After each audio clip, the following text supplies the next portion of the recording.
G'day, welcome back. I'd like to especially welcome my new subscribers, and I hope you enjoy the content of my channel. If you missed part 2 of the lathe maintenance and upgrade, there's a link up there now. You can go watch that first and come back and watch this one. Alrighty, so let's not dilly-dally around with this. Let's head over to the mill and just get on with it. Alrighty, so just briefly, because I'm not going to do any machining right now, I just thought to explain to you what I'm going to do here. It took so long to machine those other 2 bits that I'm not going to spend, and we've now got 4 times as much machining to do. I'm going to take this out in the driveway, set it up, put this vise clamped on the table, tilt it way up so I can get this line pretty much straight up and down, and then I'm just going to get the angle grinder out and just cut the excess off, so that all I've got to do basically is then clean it up and get it right. So that's what I'm going to do, and I have a new roughing cutter I ordered coming, and hopefully that'll get here today, but if it doesn't, I'll get started on it with that one that's getting a bit blunt, and hope it doesn't make too much noise, or use my little 8mm one. Anyway, that's what I'm going to do.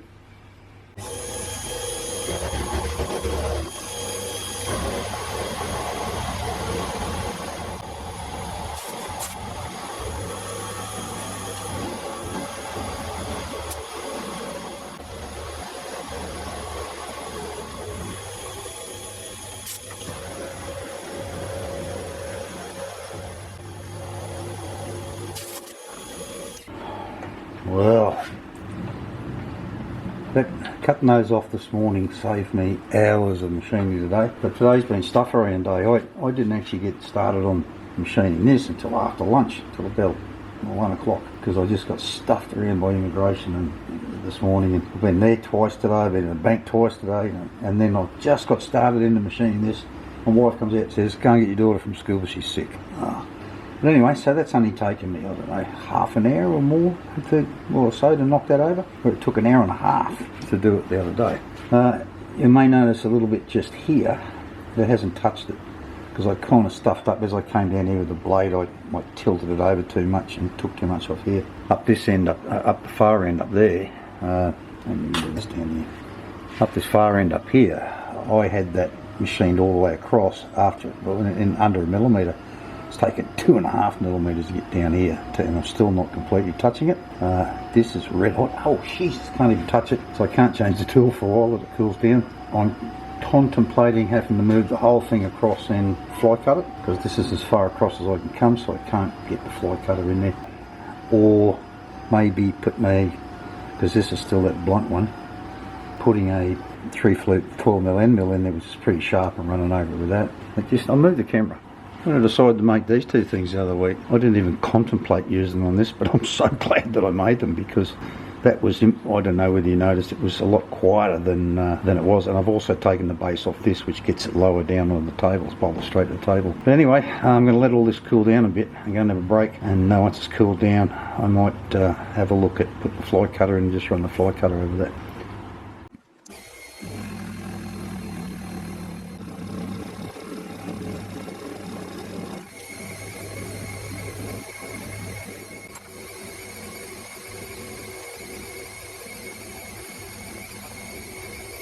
Well, got a glorious bloody finish, but I got a wee problem.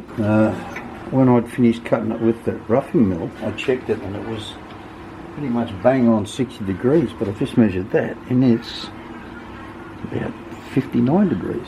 So I don't know what's happened there. So it looks like and I took a lot more off than I really wanted to then. I did get a little bit smart when I worked out how wide I was going to make this. And this is so thick, and I just worked it out around 6mm.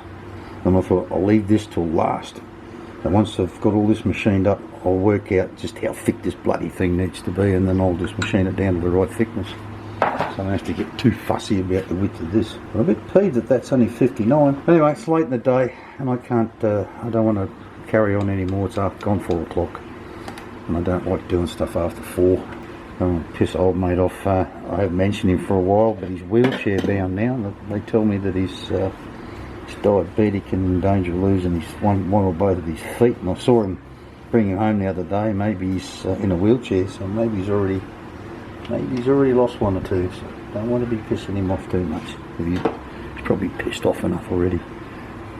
Alrighty, so what I suspect was wrong yesterday was because I didn't really have much in the way of clean edges to work off, especially on the other side where I had to cut a bit off so I had a really sharp edge.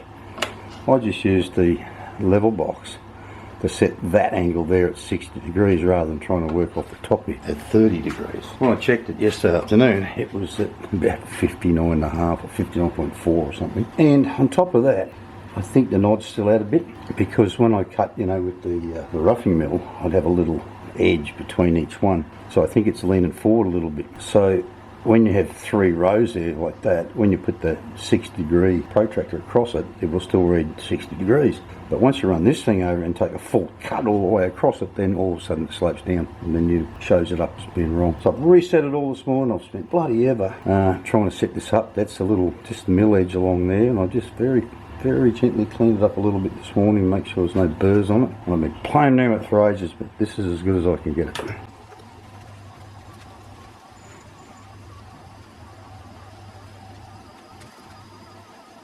Like I said, it's only a mill finish, about 2 millimetres wide I'm running along there. I'm out 2 or 3 hundredths along most of the length of it, so I think I can live with that. I can't get it any better. So anyway, it's still a bit early to be machining, so I will knock that over and show you how we go later.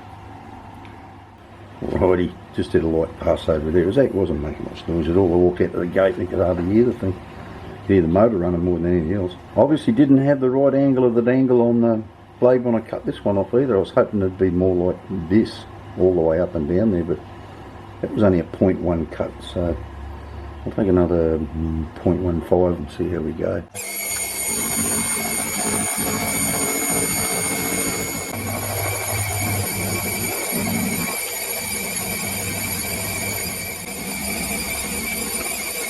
It really is a damn shame that I messed up, didn't get the angle of the dangle right, or I'd be done now. That's all the way across, that's all the way across. It did mess up a little bit up here when I first started to cut. Anyway, I'll bring you back later, might take another 1 or 2 passes yet. Well, the 0.15 I took off that originally was a bit optimistic, and I ended up having to take 0.95 off it to get rid of nearly all of it. There's a little tiny bit just there, but as I mentioned before, there's a 2 or 3 mil wide bit on the bottom here that nothing will ever touch, so couldn't be bothered chasing that. But what really pisses me is I checked it halfway through. I checked to see if it was parallel, you know, and it was out a bit, so I adjusted it. It had to go up slightly, so I adjusted it up, finished it off, and I just measured it again, and this end's a bloody millimetre wider than this end. How the hell that happy on me? But anyway, so I'm going to have to fix it. I might take it out and measure it out of there, and then if I have to, I'll flip it over. I don't want to take any more off this side. Alrighty, problem solved. I'm only 0.06 to 6 hundredths of a millimetre difference between there and there now. So got that sorted finally. I'm really glad I got that table sorted out so that I could get the full length of this. I would never have got finishes like that with a dovetail cutter. Anyway, so it's only 11 o'clock already. I've been out here since 8:30. Can't believe it. But anyway, so that's the dovetail's cut. I need to set it up and sand a couple of flats along this edge and the other edge yet for some clearance. And now I need to drill some holes in it and get that bloody big slot in the centre.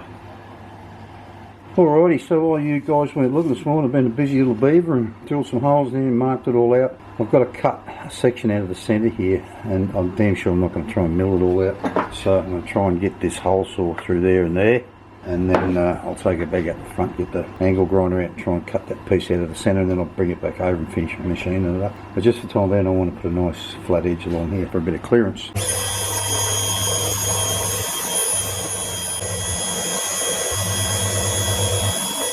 Alrighty, I did all this over in the drill press, and these 4 are not quite deep enough. One of these screws sits up and it catches on it, so while I've got that 10 mil end mill in there, it's the main reason I put it in there. I'm going to come in and just punch these ones out a bit deeper. But I'm not going to do that right now, because guess what? It's lunchtime again and I'm getting hungry. So I'll do that after lunch. I won't bother showing you that. And then we'll load up this damn thing and see if we can't cut some holes through this with it. I don't know how sharp it is. Not very by the looks of things. But anyway, hopefully it won't be too noisy.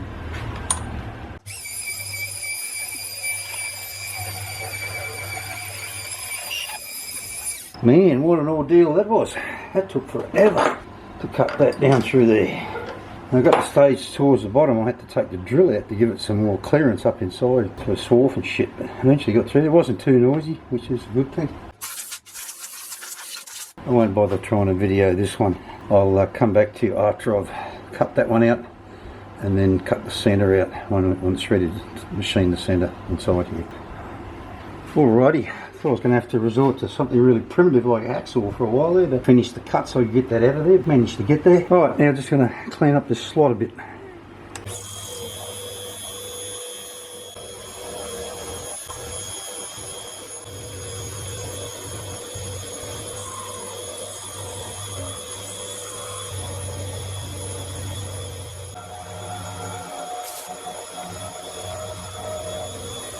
Alrighty, that's enough. I won't bore you with this, doing this side, same shit, different side. Alrighty, so when I finish that, that's just about this thing done then.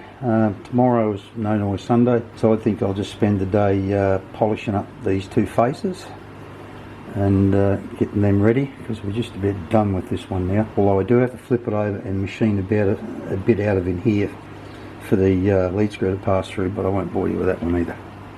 Alrighty, been attacking this morning with this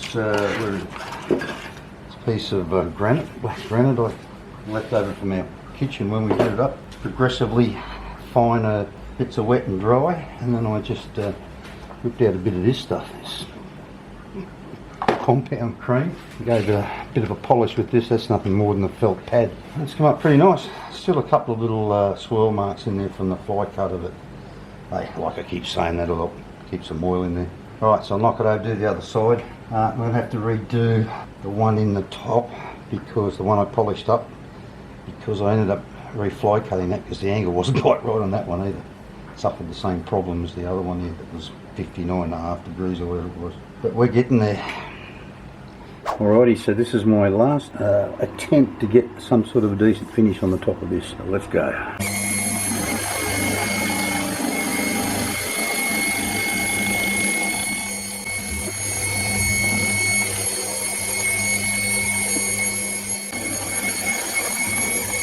Alrighty, I knew this end was a bit high, and come to think of it, I did say one end was 0.2 thicker than the other.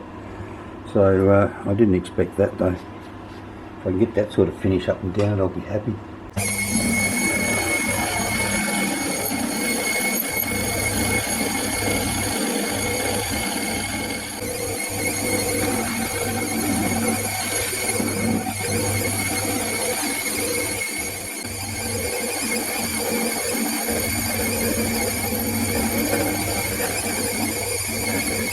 Well, that's disappointing. Still not touching all the way across, but God, look at the finish. Beautiful.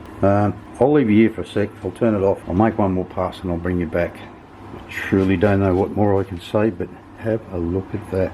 That is probably the best finish I've ever got with a fly cutter. Have a go at it. Awesome. That's with this 0.8 radius tip. I had to put a new one in. What was going to be the last pass up and back was throwing sparks and shit everywhere, and then it was getting this really shitty finish on the way back. So I got the last of my tips. I'll have to order some more of them, I think. These two bolts are not in there yet because I repositioned them, and I know why I didn't have them in there now before, because one of the holes is I got a broken drill or a broken tap in it, one or the other.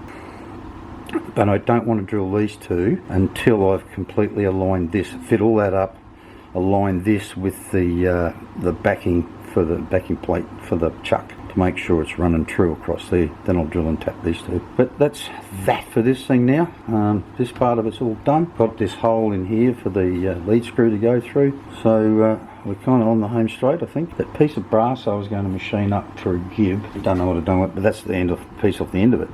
The gap is only about 4 mil, a bit over 4 millimeters, so to carve 6 mil off that's just ridiculous. So I've ordered another piece of inch by quarter, and that'll be here maybe today or tomorrow, so then we can get all that part of it finished. All I really need to do now, carriage, I still have to drill and tap some holes in here for the adjusting screws and a locking screw, and machine these faces here up, do the gib. So like I said, we're getting there.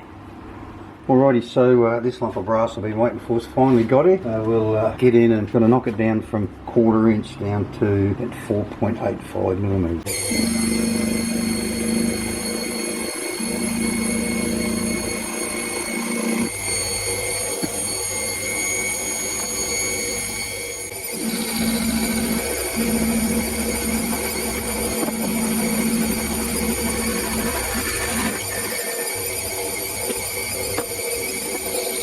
Oh, how I love machining brass. Well, that should be it. I'm going to get it out of there and go and try it, make sure it's enough.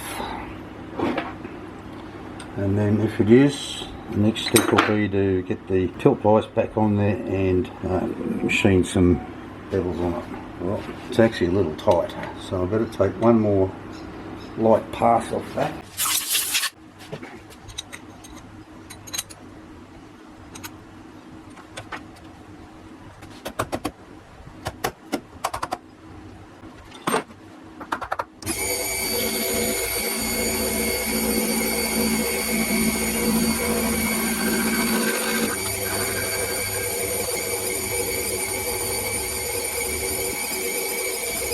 Right, so that should be all jim and dandy now. We'll get this vise off, get the other one on and put some angles on the edges.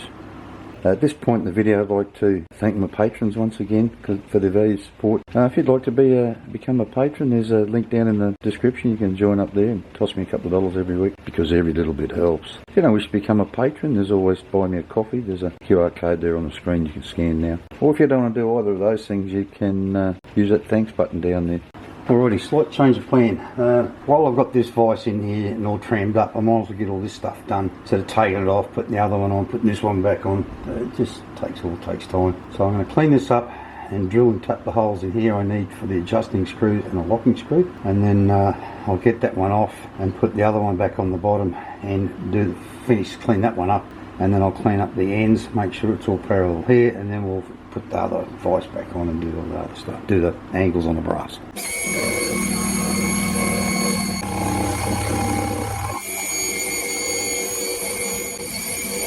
Alrighty, it's a little bit up here it didn't get, but I couldn't be bothered chasing that for what it's worth. Righto, so I'm going to leave you and not bore you with drilling and tapping all these holes in here. So I'll come back to you later.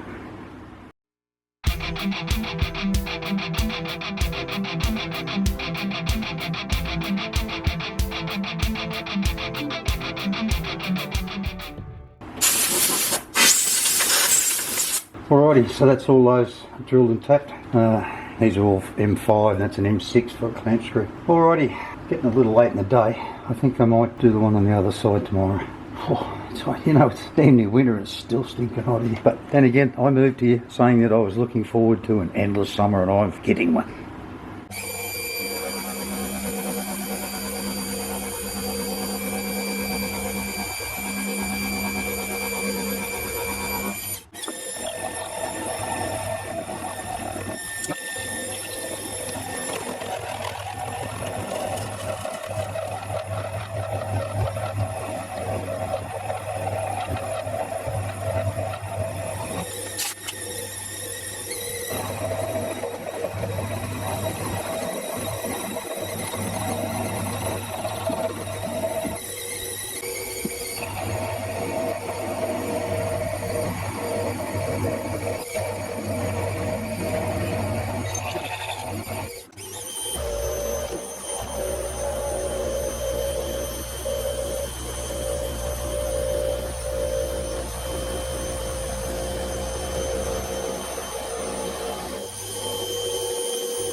Well, I'm pleased to say that I'm pretty sure that was the last bit of machining for the cross slide. I don't think I've got anything else to do. I don't think so anyway. Anyway, give me a moment, I'll clean this up, put it in the slide, and we'll take a look at it. Well viewers, there we have it. It's taken me a lot longer than I thought it would or should, but I've got to say I'm pretty pleased with how it's come out. It slides really well, it's nice, really nice. So I'm hoping that will make a huge improvement to how well that little lathe cuts. Considering how long this has taken, I think we've just about run out of time this week, so I'm going to have to call this video to an end. I'm sorry, but we're going to have to go to part 4 because I think there's a whole video's worth of reassembling it and trimming everything back in and messing around with it. So I hope you enjoyed watching me make that, and if you did, don't forget, give it a great big thumbs up, smash that like button, and I'll see you all next week to reassemble this lathe and see if we actually improved it any.